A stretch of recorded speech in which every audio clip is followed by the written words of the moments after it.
கர்த்தர் நல்லவர், அவர் கிருபை என்றும் உள்ளது. ஆண்டவராகிய இயேசு கிறிஸ்துவ நாமத்தினாலே இந்த இடத்துல நாங்கள் கூடியிருக்கிறோம். இந்த இடத்துல ஒரு செய்தியும் ஜெபமும் இந்த இடத்துல ஏறெடுக்கப்படுகிறது. நீங்கள் விரும்பினால் எங்களோடு இணைந்து கொள்ளலாம். இயேசு கிறிஸ்து உங்கள் வாழ்க்கையிலே அற்புதங்களை செய்ய வல்லமையுள்ளவராக இருக்கிறார். இந்த இடத்துல கொஞ்ச நேரம் ஜெபமும் செய்தியும் இந்த இடத்துல நடைபெற இருக்கிறது. நீங்கள் விரும்பினால் எங்களோடு இணைந்து கொள்ளலாம்.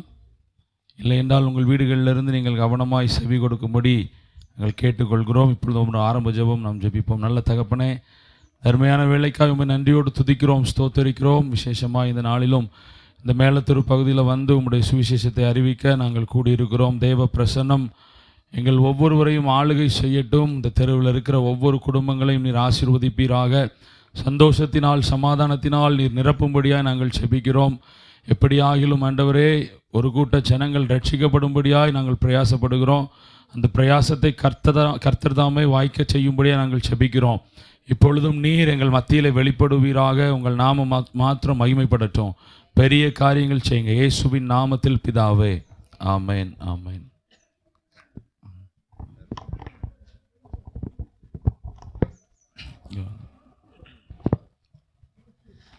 இயேசு ராஜா வந்திருக்கிறார், எல்லோரும் கொண்டாடுவோம், கைதட்டி நாம் பாடுவோம். இயேசு ராஜா வந்திருக்கிறார், எல்லோரும் கொண்டாடுவோம், கைதட்டி நாம் பாடுவோம். கொண்டாடுவோம், கொண்டாடுவோம், கவலைகள் மறந்து நாம் பாடுவோம். கொண்டாடுவோம், கொண்டாடுவோம், கவலைகள் மறந்து நாம் பாடுவோம். கூப்பிடு நீ பதில் கொடுப்பார், குறைகளெல்லாம் நிறைவாக்குவார். கூப்பிடு நீ பதில் கொடுப்பார், குறைகளெல்லாம் நிறைவாக்குவார். உண்மையாக தேடுவோரின் உள்ளத்தில் வந்திடுவார். உண்மையாக தேடுவோரின் உள்ளத்தில் வந்திடுவார். கொண்டாடுவோம், கொண்டாடுவோம், கவலைகள் மறந்து நாம் பாடுவோம். கொண்டாடுவோம், கொண்டாடுவோம், கவலைகள் மறந்து நாம் பாடுவோம். மனதுருக்கம் உடையவரே, மன்னிப்பதில் வல்லவர். மனதுருக்கம் உடையவரே, மன்னிப்பதில் வல்லவர். உன்னினைவாய் இருக்கின்றார், ஓடிவா என் மகனே. உன்னினைவாய் இருக்கின்றார், ஓடிவா என் மகளே. கொண்டாடுவோம், கொண்டாடுவோம், கவலைகள் மறந்து நாம் பாடுவோம். கொண்டாடுவோம், கொண்டாடுவோம், கவலைகள் மறந்து நாம் பாடுவோம். கண்ணீரெல்லாம் துடைத்திடுவார், கரம் பிடித்து நடத்திடுவார். உன் கண்ணீரெல்லாம் துடைத்திடுவார், கரம் பிடித்து நடத்திடுவார். எண்ணமெல்லாம் ஏக்கமெல்லாம் இன்றே நிறைவேற்றுவார். உன் எண்ணமெல்லாம் ஏக்கமெல்லாம் இன்றே நிறைவேற்றுவார். கொண்டாடுவோம், கொண்டாடுவோம், கவலைகள் மறந்து நாம் பாடுவோம். கொண்டாடுவோம், கொண்டாடுவோம், கவலைகள் மறந்து நாம் பாடுவோம். நோய்களெல்லாம் நீக்கிடுவார், நொடி பொழுதே சுகம் தருவார். உன் நோய்களெல்லாம் நீக்கிடுவார், நொடி பொழுதே சுகம் தருவார். பேய்களெல்லாம் நடுநடுங்கும், பெரியவர் திருமுன்னே. நம் பேய்களெல்லாம் நடுநடுங்கும், பெரியவர் திருமுன்னே. கொண்டாடுவோம், கொண்டாடுவோம், கவலைகள் மறந்து நாம் பாடுவோம். கொண்டாடுவோம் கொண்டாடுவோம், கவலைகள் மறந்து நாம் பாடுவோம். வேதம் சொல்லுகிறது இயேசுதாமே நம்முடைய முகங்களிலிருந்து வடிகிற கண்ணீரை துடைப்பார் என்று வேதம் சொல்லுகிறது. உங்கள் வாழ்க்கையில் எந்த சூழ்நிலையில் கண்ணீரோடும் கவலையோடும் வியாதியோடும் துக்கத்தோடும் இருப்பீர்களானால் இயேசு உங்கள் கண்ணீரை துடைத்து உங்களை சந்தோஷப்படுத்த அவர் வல்லமையுள்ள தேவனாக இருக்கிறார். இப்போதும் நம்ம மத்தியில் இருக்கிற பாஸ்டர் செல்வகுமார் அவர்கள் வந்து கர்த்தருடைய வார்த்தையை நம்ம மத்தியிலே பகிர்ந்து கொள்வார்கள். இயேசு கிறிஸ்துவின் நாமத்தில் இந்த பகுதியில் குடியிருக்கிற ஒவ்வொரு குடும்பங்களையும் நான் வாழ்த்துகிறேன். இந்த இடத்தில் தொடர்ந்து ஒரு 20 நிமிஷம் வேத தியானமும் ஜெபமும் நடக்க இருக்கிறது. நீங்க விரும்பினால் இதில் நீங்க பங்கெடுக்கலாம். இது நிமித்தம் நிச்சயமாய் வானத்தையும் பூமியும் படைத்த சர்வ வல்லமை உள்ள தேவனாகிய கர்த்தர் உங்களை அளவில்லாமல் ஆசீர்வதிப்பார். ஆண்டவர் நல்லவர். திருச்சபைகளுக்கு ஆண்டவர் ஒரு கட்டளையை தந்திருக்கிறார். அது என்ன அப்படின்னா, நீங்க புறப்பட்டு போய் சகல ஜனங்களுக்கும் சுவிசேஷத்தை பிரசங்கிக்க வேண்டும் என்று. திருச்சபையில் வரக்கூடியவர்களுக்கு மாத்திரம் வேதத்தை போதிக்கும்படி அல்ல, வராதவர்களுக்கும் நீங்க புறப்பட்டு போய் கிராமங்கள் தோறும் பட்டணங்கள் தோறும் தெருக்கள் தோறும் ஆண்டவருடைய வார்த்தையை சொல்ல வேண்டும் என்று சொல்லி ஆண்டவர் கட்டளையிட்டிருக்கிறார். அந்த கட்டளைக்கு இணங்கி நாங்கள் இந்த இடத்தில் இந்த தெருவில் குடியிருக்கிற ஒவ்வொரு குடும்பங்களுக்கும் வேதத்தில் இருந்து ஆண்டவர் சொல்ல வேண்டும் என்று சொன்ன சில வார்த்தைகளை உங்களுக்கு நாங்கள் சொல்ல வந்திருக்கிறோம்.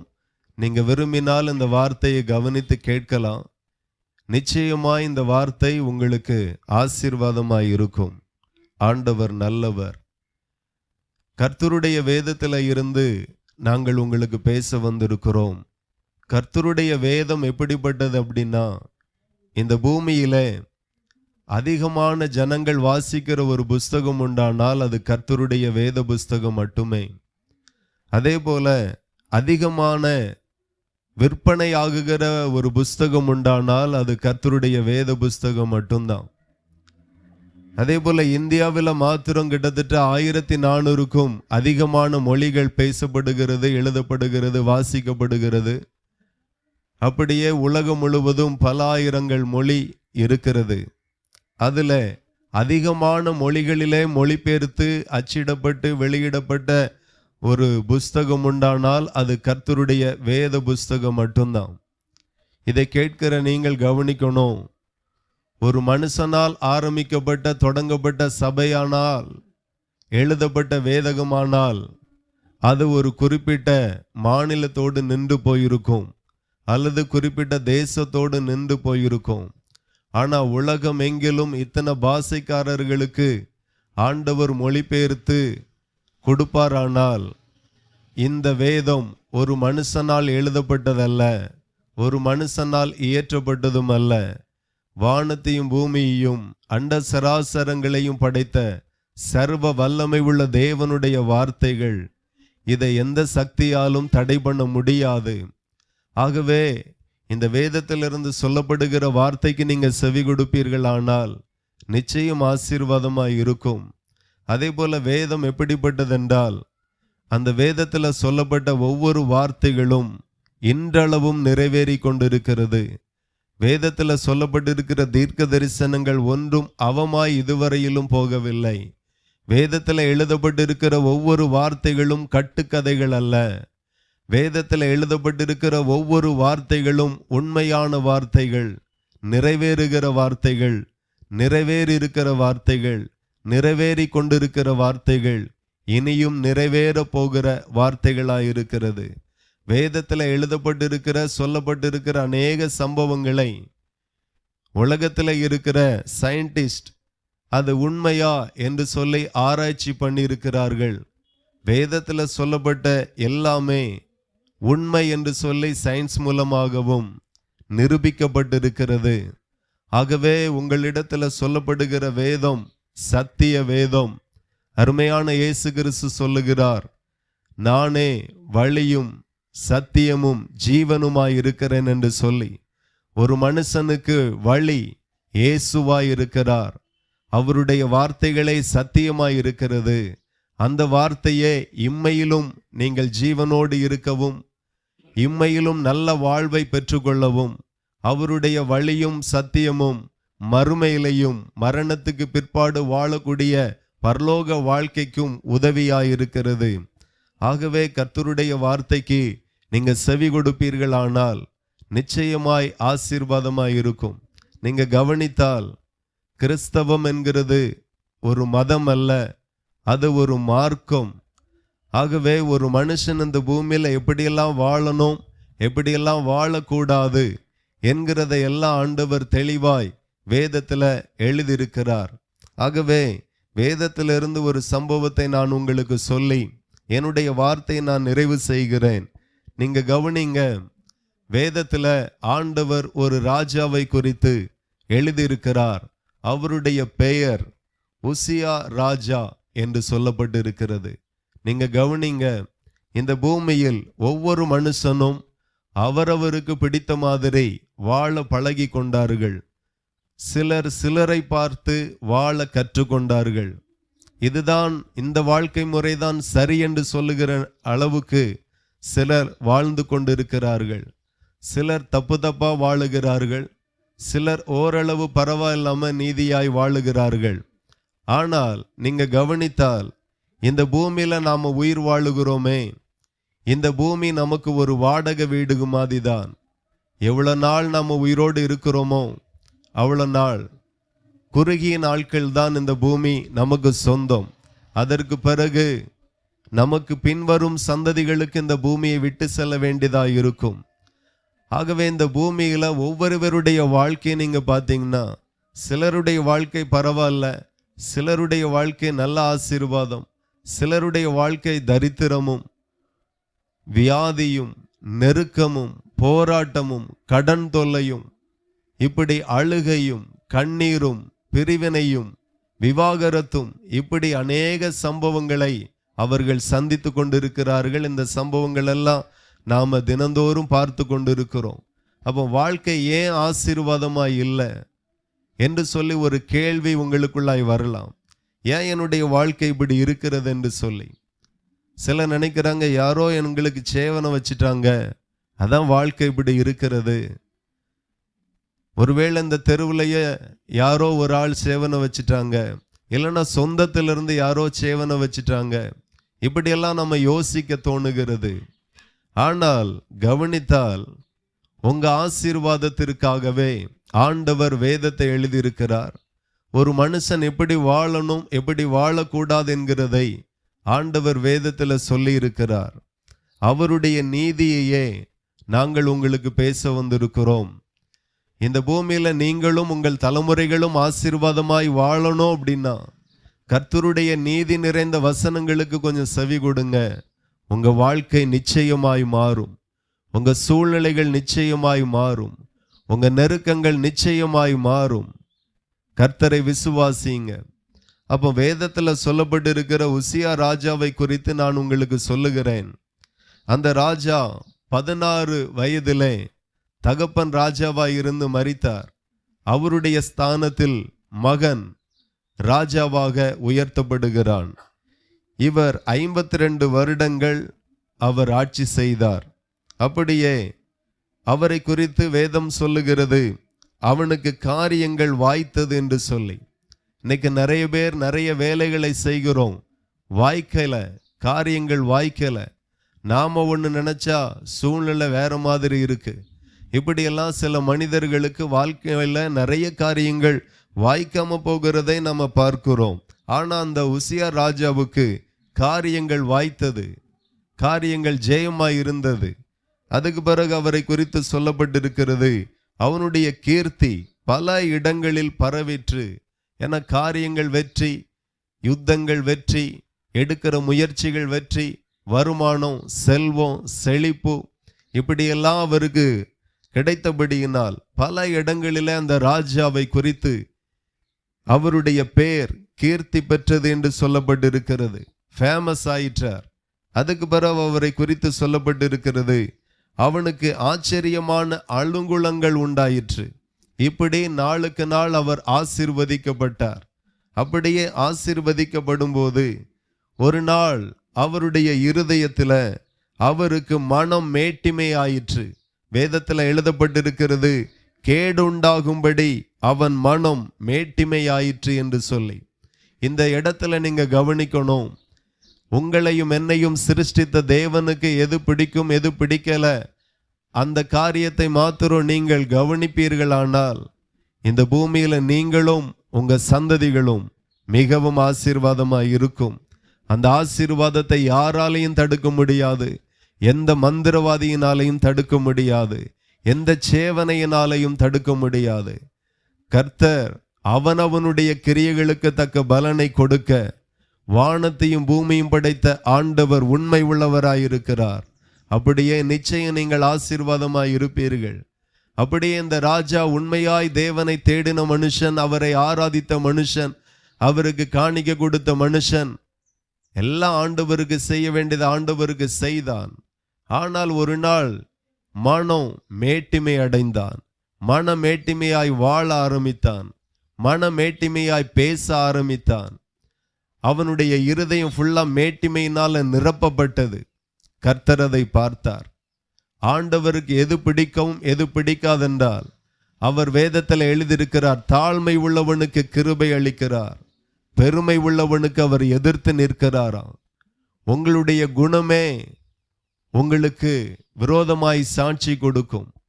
உங்களுடைய குணமே உங்களுடைய பிரச்சனைகளுக்கு முதல் ஆரம்பமாய் மாறும்.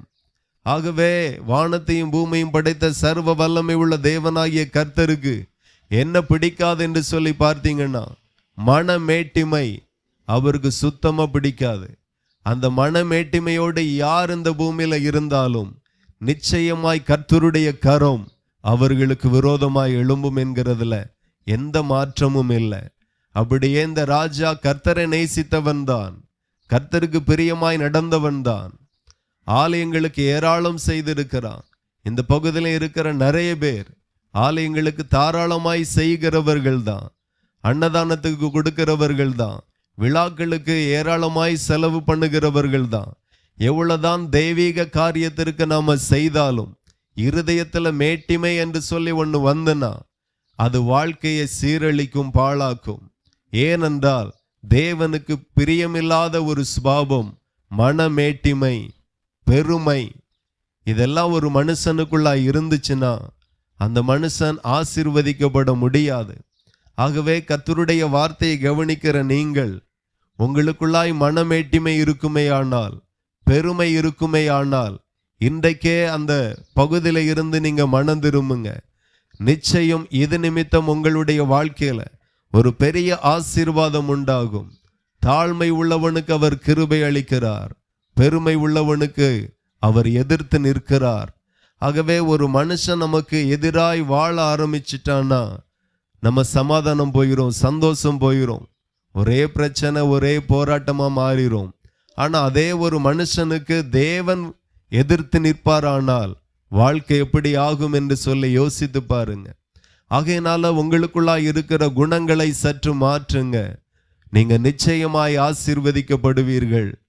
அந்த தாழ்மையாய் நடப்பீர்களானால், மனமேட்டிமையாய் வாழாமல் தாழ்மையாய் வாழுவீர்களானால் நிச்சயம் பரலோகத்தின் ஆண்டவர் உங்களை ஆசீர்வதிப்பார். ஆகவே இந்த பூமியில இருக்கிற ஒவ்வொரு பேரும் வேதத்தை நேசிங்க, வேதத்தை வாசிங்க. அதை கை கொண்டு நடக்க ஆரம்பித்தாலே உங்களுடைய கண்ணீருக்கு பதில் வரும். உங்களுடைய புலம்பல்கள் ஆழ்ந்த களிப்பாக நிச்சயமாய் மாறும். உங்க வியாதிகள் சுகமாகும். ஆண்டவருடைய கிருபையும் ஆசீர்வாதமும் நிச்சயமாய் உங்கள் மேல வரும். அப்படியே இவ்வளவு நாளும் எனக்கு தெரியாம பெருமையில வாழ்ந்துட்டேன், பெருமையா பேசிட்டேன், மாமியார்ட்ட பெருமையா பேசிட்டேன், மாமனார்ட்ட பெருமையா பேசிட்டேன், மூத்தவர்களிடத்துல பெருமையா பேசிட்டேன், ஏழைகள் மத்தியில மனமேட்டிமையா நான் நடந்து கொண்டேன். இது நிமித்தமாய் ஆண்டவர் என்னை தண்டிப்பாரா? ஒருவேளை இப்படியே வாழ்ந்ததுனால என் வாழ்க்கையில் இந்த கஷ்டங்கள் வந்திருக்குமா? ஆண்டவர் சொல்லுகிறார், ஒரு மனுஷன் பாவமாய் வாழ்ந்தால் பாவத்தோடு வாழ்ந்தால், பாவம் செய்வார்களானால், வேத வசனத்திற்கு புறம்பாய் நீதிகேடு செய்வார்களானால் நிச்சயம் அவன் மேல சாபங்கள் வரும். ஒருவேளை சாபம், ஒரு மனுஷன் ஒரு பாவம் செய்தால் நிச்சயமாய் அந்த பாவத்து நிமித்தமாய் சாபம் வரும். ஒரு மனுஷன் மீறுதலாய் வாழ்ந்தால் அது நிமித்தமா அந்த குடும்பத்து மேல சாபம் வரும். அந்த சாபம் சும்மா இருக்காது. எதை விதைக்கிறாயோ அதை அறுப்பாய் என்று ஆண்டவர் வேதத்துல சொல்லி இருக்கிறார். இந்த மனமேட்டிமை, இந்த பெருமை மட்டுமல்ல, இன்னைக்கும் பூமியில இருக்கிற நிறைய பேர் பலவிதமான படுமோசமான அருவருக்கத்தக்கதான பல பாவங்களை செய்கிறார்கள். ஒரு பாவத்தின் சந்தோஷத்துல மகிழ ஆரம்பித்தால் நல்ல சந்தோஷங்கள் எல்லாம் உங்க வாழ்க்கையில இல்லாம போயிரும் என்று இயேசுவின் நாமத்தில் நான் உங்களை எச்சரிக்கிறேன். ஆகவே பாவத்துல இருக்கிறவர்கள் மனம் திரும்பணும். இயேசு கிறிஸ்து இந்த பூமியில வந்தது அநேக காரியத்தை சொல்ல முடியும். ஆனால் சுருக்கமாய் 3 காரியத்தை சொல்லுகிறேன். இயேசு கிறிஸ்து இந்த பூமியில வந்தது பிதாவாகிய தேவனுடைய சித்தத்தை மனிதர்களுக்கு இந்த மாதிரி எங்களை போல தெருக்களில எல்லாம் பேசினார். பிதாவின் சித்தம் எது அறியாத ஜனங்களுக்கு பிரசங்கித்தார். பட்டங்கணங்கள் தோறும், கிராமங்கள் தோறும், தேசங்கள் தோறும் கடந்து போய் பிதாவாகிய தேவனுடைய சித்தத்தை பிரசங்கித்தார். அவர் வந்து பிரசங்கித்த முதல் வார்த்தை என்ன அப்படின்னா, மனம் திரும்புங்கள், பரலோக ராஜ்யம் சமீபித்திருக்கிறது என்று சொல்லி. ஒரு மனுஷன் பரலோகத்துக்கு போகணும் அப்படின்னா மனம் திரும்பணும். பாவத்திலிருந்து மனம் திரும்பணும். அநியாயம் அக்கிரமத்தில் இருந்து மனம் திரும்பணும். துன்மார்க்கமான வழிகளிலிருந்து அவன் மனம் திரும்பணும். ஆகவே மனம் திரும்புதலை குறித்து இயேசு பேசினார். இயேசு மதமாற்றும்படி வராமல் மனதை மாற்றும்படி வந்தார். வாழ்க்கையை மாற்றும்படி வந்தார். ஒவ்வொரு மனுஷனுடைய பொல்லாத வழிகளிலிருந்து அவனை திருப்பி விடும்படி அவர் வந்தார். அப்படியே இயேசு கிறிஸ்து 3ஆவதாக இந்த பூமியில வந்தது காரணம் என்ன அப்படின்னா, இயேசு கிறிஸ்து நோய்வாய்ப்பட்ட ஜனங்களை சுகமாக்கும்படி இயேசு கிறிஸ்து வந்தார். ஆகவே இந்த பகுதியில் நீங்கள் பலகீனத்தோடு இருப்பீர்களானால் அந்த பலகீனத்திற்கு காரணம் எதுவா கூட இருக்கலாம். சாபத்தினால் வந்த பலகீனமாய் இருக்கலாம். மாந்திரிகத்தினால வந்த, சேவனையினால வந்த போராட்டமாய் கூட இருக்கலாம். எதுவானாலும் இயேசுவை நோக்கி கூப்பிடுவீர்களானால், ஆபத்து நாட்களில் என்னை நோக்கி கூப்பிடு, நான் உன்னை விடுவிப்பேன், நீ என்னை மகிமைப்படுத்துவாய் என்று சொல்லி ஆண்டவர் வேதத்தில் எழுதியிருக்கிறார்.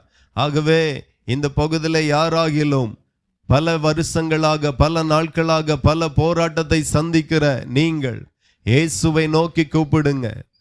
செவி கொடுக்கிற ஒரு தேவன் இயேசு கிறிஸ்து. உங்களை காண்கிற தேவன் இயேசு கிறிஸ்து. உங்கள் கண்ணீரை துடைக்கிற தேவன் இயேசு கிறிஸ்து.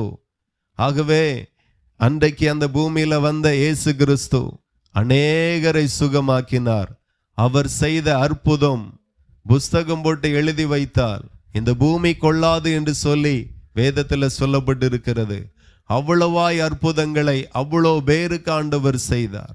ஏராளமான பேர் விடுவிக்கப்பட்டார்கள்.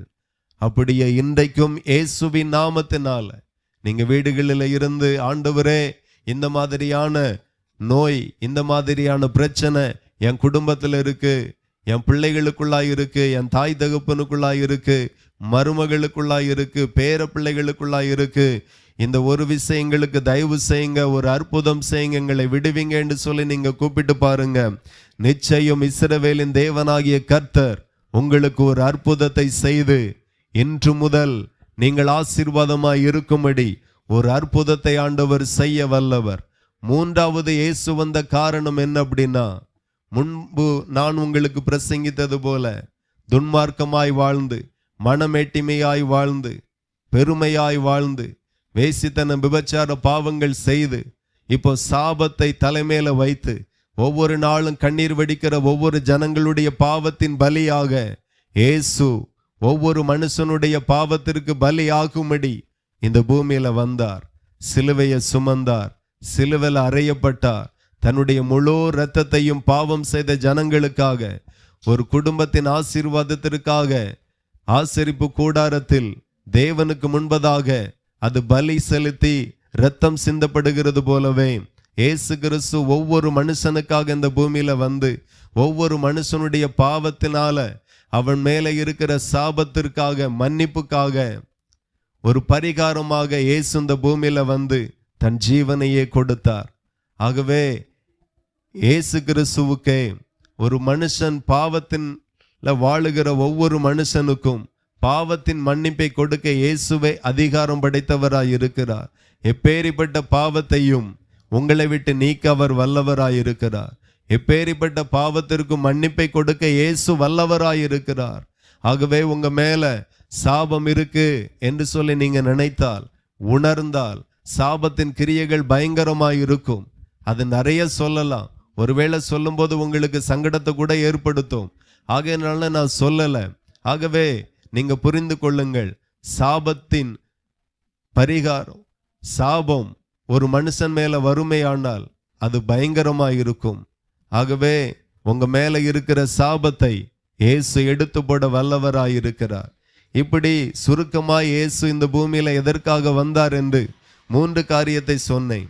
இப்போ இயேசு கிறிஸ்து இந்த பூமியில இருக்கும்போது சீசர்களை பார்த்து சொன்னார், நான் இப்ப மட்டும் இல்ல, இந்த பூமியினுடைய கடைசி நாட்கள்ல நான் மறுபடியும் வருவேன் என்று சொல்லி ஆண்டவர் வேதத்துல எழுதியிருக்கிறார். கவனிக்க வேண்டும். அப்பொழுது இயேசு கிறிஸ்துவினிடத்துல சீசர்கள் கேட்டார்கள், உம்முடைய வருகைக்கும் இந்த பூமியினுடைய முடிவுக்கும் என்ன அடையாளம் என்று சொல்லி அப்படியே இயேசு கிறிஸ்துவினிடத்துல அவர்கள் கேட்டார்கள். அப்போ இயேசு கிறிஸ்து இந்த பூமியினுடைய முடிவுக்கான அடையாளமும் அவர் வருகைக்கான அடையாளமும் சேர்த்து சில அடையாளங்களை சொன்னார். இதை கேட்கிற நீங்கள் நினைக்கலாம், இயேசு கிறிஸ்து வந்தா என்ன, இந்த பூமி அழிந்தா எனக்கு என்ன, நான் உண்டு, என் குடும்பம் உண்டு, என் பிள்ளைகள் உண்டு, நாங்க எங்க பாட்டுக்கு வாழ்றோம், அதுக்கு எனக்கு என்ன சம்பந்தம் என்று சொல்லி நீங்க நினைக்கலாம்.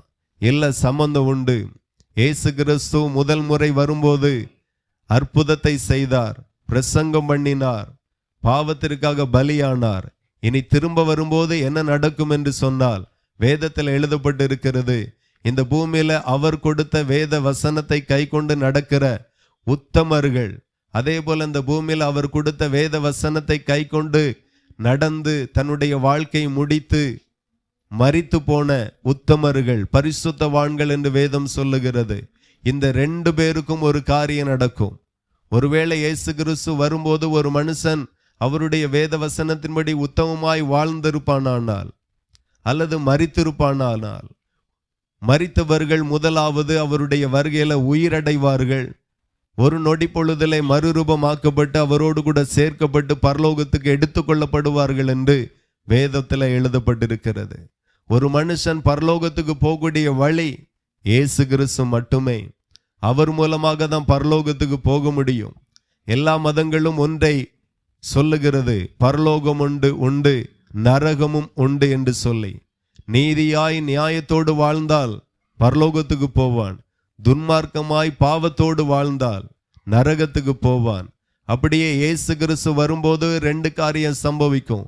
மரித்தவர்களுடைய உயிர்த்தெழுதல் சம்பவிக்கும். உயிரோடு இருக்கிறவர்கள் ஒரு நொடி பொழுதிலே மறுரூபமாக்கப்பட்டு இயேசுவோடு சேர்க்கப்பட்டு பரலோகத்துக்கு எடுத்துக்கொள்ளப்படுவார்கள்.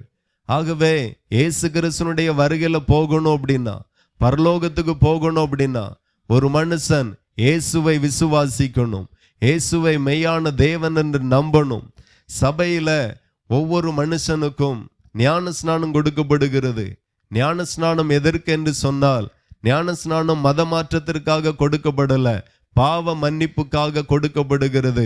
ஆண்டவரே, இதுவரையிலும் நான் அறிந்தும் அறியாமலும் செய்த பாவத்தை எனக்கு மன்னிங்க. இன்று முதல் உம்முடைய பரிசுத்த வேதத்தை நான் கை கொண்டு அதை நேசித்து உண்மையும் உத்தமமாய் வாழுவேன். இனி நான் பாவம் செய்ய மாட்டேன். பாவத்தினால என் மேல வந்த சாபங்கள் எல்லாம் மன்னிக்கப்படட்டும் என்று சொல்லி ஒரு மனுஷன் ஒப்பு கொடுத்து ஞான ஸ்நானம் எடுக்கிறான். அதற்காக தான், பாவ மன்னிப்புக்காக தான் ஞான ஸ்நானம் கொடுக்கப்படுகிறது. இயேசு கிறிஸ்துனுடைய வருகையில போய் பரலோகத்துக்கு போகணும்னா ஞான ஸ்நானம் கட்டாயம் எடுக்கணும். அதே போல சபைகளில பரிசுத்த ஆவியானவரை பரலோகத்தின் தேவன் தருகிறார். கிறிஸ்துவின் ஆவி இல்லாதவன் கிறிஸ்துவின் உடையவன் அல்ல என்று வேதம் சொல்லுகிறது. ஒரு மனுஷன் பரலோகத்துக்கு போகணும் அப்படின்னா, இயேசு கிறிஸ்துனுடைய வருகையில மறுரூபம் ஆகணும் அப்படின்னா, அவன் கண்டிப்பாய் பரிசுத்த ஆவியின் அபிஷேகத்தை பெறணும். அப்பந்தான் பரலோகத்துக்கு போக முடியும். பரிசுத்த ஆவினா என்ன என்று சொல்லி நீங்க கேட்கலாம். நம்ம ஊர்களில் ஒரு நம்பிக்கை இருக்கிறது, செத்தவர்களுடைய ஆவி என்று சொல்லி சிலர் பேய் பிடிச்சு ஆடும்போது ஏதோ செத்தாவி பிடிச்சிட்டு அப்படின்னு நம்ம சொல்லுகிறோம், அதற்கான பரிகாரங்களை செய்கிறோம். உங்களுக்கு ஒன்று தெரிகிறதா? ஒரு மரித்தவர்களுடைய ஒரு மனுஷனுடைய ஆவி ஒரு மனுஷனுக்கு பிடிக்குமே என்றால், கிறிஸ்துவும் தன்னுடைய ஆவியை சபையில வரக்கூடிய அத்தனை பேருக்கும் கொடுக்கிறார். அவர் கொடுக்க வல்லவராய் இருக்கிறார். இப்போ கிறிஸ்துவின் ஆவி உடையவன் கிறிஸ்துவின் உடையவனாய் இருக்கிறான். இந்த கிறிஸ்துவின் ஆவியை பெற்றா எனக்கு என்ன லாபம் என்று சொல்லி நீங்க நினைக்கலாம். அவர் வரும்போது நீங்க பலன் அடைவீர்கள் என்று வசனம் சொல்லுகிறது. கர்த்தரே ஆவியானவர், கர்த்தருடைய ஆவியானவர் எங்கேயோ அங்கே விடுதலை உண்டு என்று சொல்லப்பட்டு இருக்கிறது. கர்த்தருடைய ஆவியை பெறுகிறது உங்களுக்கு ஆசீர்வாதம். பரிசுத்த ஆவியை பெறுகிறது உங்களுக்கு ஆசீர்வாதம். உங்களுக்கு அது பலன், உங்களுக்கு அது விடுதலையை கொண்டு வரும். பரிசுத்த ஆவியை வாஞ்சிங்க. அதே போல பரிசுத்த ஆவி எந்த மனுஷனுக்குள்ளாய் இருக்கிறாரோ அந்த மனுஷனுக்கு விரோதமாக எத்தனை மந்திரவாதிகள் ஒன்று கூடி சேவனை வைத்தாலும் அந்த வாதை பரிசுத்த ஆவி உடையவனை அணுகவே முடியாது. ஏனென்றால் பரலோகத்தின் தேவன் சொல்லுகிறார், உலகத்தில் இருக்கிறவனிலும் உங்களில் இருக்கிறவர் பெரியவர் என்று சொல்லி. அந்த தேவனுடைய ஆவியை பெற்றிருக்கிற ஒரு மனுஷனுக்கு விரோதமாகவும் சேவனை வேலை செய்யாது. சேவனையின் ஆவி அவனை தாக்கவே முடியாது, சேதப்படுத்தவே முடியாது, குடும்பங்களுக்குள்ளாய் செயல்படவே முடியாது. ஒரு நாள் கிறிஸ்துவின் ஆவியை பெறக்கு முன்பதாக, இயேசுவை அறியக்கு முன்பதாக எத்தனையோ சேவனைகளினால பாதிக்கப்பட்டோம். பல இடங்களுக்கு அலைந்தோம், விடுதலை இல்லை. இயேசு கிறிஸ்துவனிடத்துல போனோம், ஜெபித்தோம், இயேசுவை விசுவாசித்தோம்.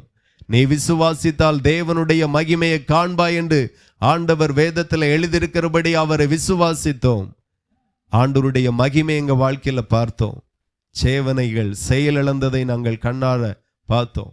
ஆண்டவர் அற்புதம் செய்து எங்க வாழ்வை ஆசீர்வதித்தார்.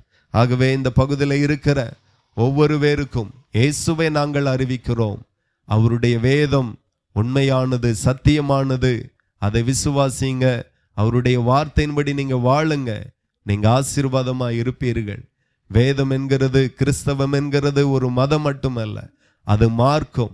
ஒரு மனுஷன் எப்படி வாழணும், எப்படி வாழக்கூடாது என்கிறதை தெளிவாய் அழகாய் போதிக்கிற ஒரு வேதம் கிறிஸ்துவினுடைய வசனங்கள்.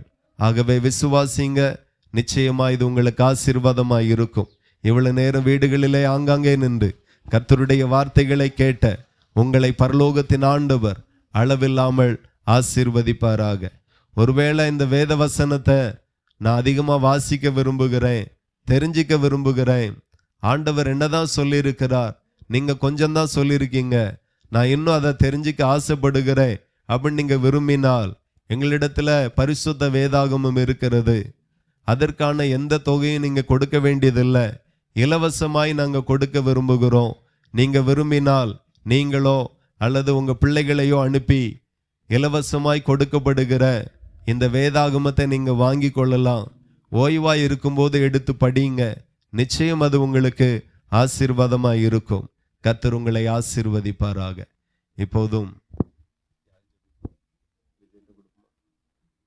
இப்போதும் சகோதரன் விஜய் அவர்கள் வந்து ஜெபித்து இந்த கூடுகையை நிறைவு செய்வார்கள். ஸ்தோத்திரம் கர்த்தாவே, இந்த இடத்துல வந்து ஆண்டவரே உம்முடைய வார்த்தைகளை பிரசங்கிப்பதற்கு தேவன் கிருபை கொடுத்தீர். அதற்காக ஸ்தோத்திரம். இந்த தெருக்கள் இருக்கிற ஒவ்வொருவரையும் கர்த்தர் ஆசீர்வதிப்பீராக. ஆண்டவரே ஸ்தோத்திரம். ராஜ்யம் கர்த்தருடையது என்று சொல்லப்பட்டிருக்கிறபடியே ராஜ்யத்தின் இந்த சுவிசேஷம் சகல ஜனங்களுக்கும் அறிவிக்கப்படுகிறது. கிறிஸ்துவினுடைய வருகை சமீபமாயிருக்கிறபடினால் அந்த வருகையில் எல்லா ஜனங்களும் பரிசுத்தமாக்கப்படவும் தேவனோடு கூடிய உறவு ஏற்படுத்தப்பட்டு தேவனுடைய ராஜ்யத்துக்கு அழைத்து செல்லப்பட தேவன் தாமே கிருபை பாராட்டுவீராக. இந்த தெருக்கள் இருக்கிற ஒவ்வொரு நபர்களையும் கர்த்தர் பேர் பேராய் ஆசீர்வதிப்பீராக. இந்த செய்தியை கேட்ட ஒவ்வொருடைய செவிகளும் ஆசீர்வதிக்கப்படுவதாக. அவங்களுடைய வாழ்க்கைகள் ஆசீர்வதிக்கப்படட்டும், வீடு ஆசீர்வதிக்கப்படட்டும், பொருள் தேவைகள் சந்திக்கப்படட்டும், பண தேவைகள் சந்திக்கப்படட்டும், வாழ்க்கையில் இருக்கிற தரித்திரங்கள் மாறட்டும். எல்லா பொல்லாத கிரியைகளுக்கும் இந்த ஆண்டவரே ஜனங்களை விலக்கி பாதுகாப்பீராக. ஒரு தெய்வீக சமாதானம், ஒரு தெய்வீக சுகம், ஒரு தெய்வீக ஆறுதல், ஒரு தெய்வீக தேறுதல் இந்த இடத்துல இருக்கிற ஒவ்வொரு ஒவ்வொருவருக்கும் உண்டாகும்படியாய் ஸ்தோத்திரம் பண்ணுகிறோம். உம்முடைய நாம மாத்திரம், உம்முடைய பெயர் மாத்திரம் இந்த இடத்துல பிரஸ்தாபப்படுவதாக. உங்க ஆண்டவரே ஸ்தோத்திரம், கிருபைக்காக ஸ்தோத்திரம். ஒவ்வொரு மேலையும் கிருபைகள் அளவில்லாமல் பெருக பண்ணுங்க ஆண்டவரே. நல்ல படிக்கக்கூடிய ஞானம், நல்ல தெளிவை கர்த்தர் கொடுப்பீராக. ஆமேன். கர்த்தரே துணையாயிருந்து வழி நடத்துவீராக. உங்க கரத்தில் உங்க பிள்ளைகளுடைய வாழ்க்கையை ஒப்பு கொடுக்கிறோம், இயேசுவின் நாமத்தில் பிதாவே, ஆமேன்.